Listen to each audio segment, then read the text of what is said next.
सुनवाई supreme court में चल रही है। बड़ी खबर इस वक्त नए कानून की खामियां गिना रहे हैं कपिल सिब्बल, जाने माने वकील और राजनेता। संविधान धार्मिक मामलों में प्रबंधन का अधिकार देता है। यह कानून धार्मिक मामलों में दखल है। नया कानून धार्मिक स्वतंत्रता का हनन है। कपिल सिब्बल की दलीलें सुप्रीम कोर्ट में इस वक्त रख रहे हैं कपिल सिब्बल। वक्फ कानून से जुड़ी हुई दलीलें।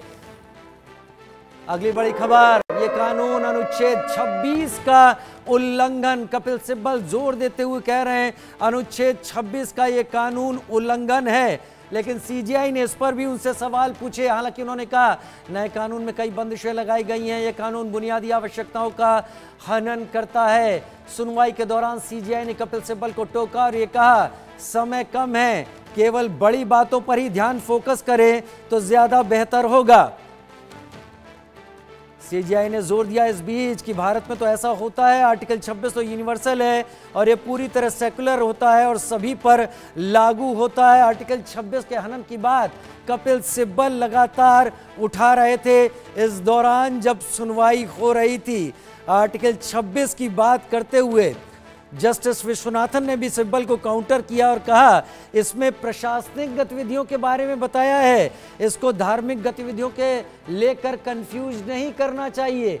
वक्फ कानून पर सुप्रीम बहस जो चल रही है, दोनों पक्ष आप देखते चलिए, इस पर विचार करना है, इसे हाई कोर्ट को भेजना है। ये कह रहे हैं सीजीआई आप किन बिंदुओं पर बहस करना चाहते हैं? कपिल सिब्बल, धार्मिक मामलों में दखल है। दूसरा सवाल ही पहले सवाल का भी फैसला करेगा। बुनियादी जरूरतों का अतिक्रमण कपिल सिब्बल बता रहे हैं। यहाँ पर कम समय में आप अपनी बात रखें। कपिल सिब्बल जोर दे रहे हैं कि धार्मिक मामलों में अतिक्रमण है, धार्मिक मामलों में हस्तक्षेप है। आस्था के अभिन्न हिस्से में हस्तक्षेप की कोशिश वक्फ कानून के जरिए की गई है। कोर्ट रूम में आज इतनी ज्यादा भीड़ है कि वकीलों तक को घुसने का मौका नहीं मिल रहा। 70 याचिकाएं इस मामले में कुल, और 10 याचिकाओं को शॉर्टलिस्ट कर उन पर सीजीआई ने सुनवाई शुरू की है।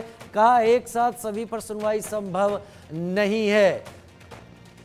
वक्फ कानून पर इंडिया न्यूज पल पल की रिपोर्ट आपके सामने। वक्फ विरोध के नाम पर कौन कौन काम पर सवाल ये कि कम समय में अपनी बात रखने को सीजीआई ने कहा, लेकिन कपिल सिब्बल जोर देते रहे 22 में से 2 ही गैर मुस्लिम सदस्य होंगे, इस पर सवाल उठा रहे हैं। लेकिन आंकड़ा 70 याचिकाओं का है, आज 10 याचिकाओं को सुना जा रहा है। कपिल सिब्बल इस बात पर आपत्ति जता रहे थे कि वक्फ बोर्ड में हिंदुओं को क्यों शामिल किया जा रहा है, अब तक तो सिर्फ मुस्लिम ही इसका हिस्सा हुआ करते थे।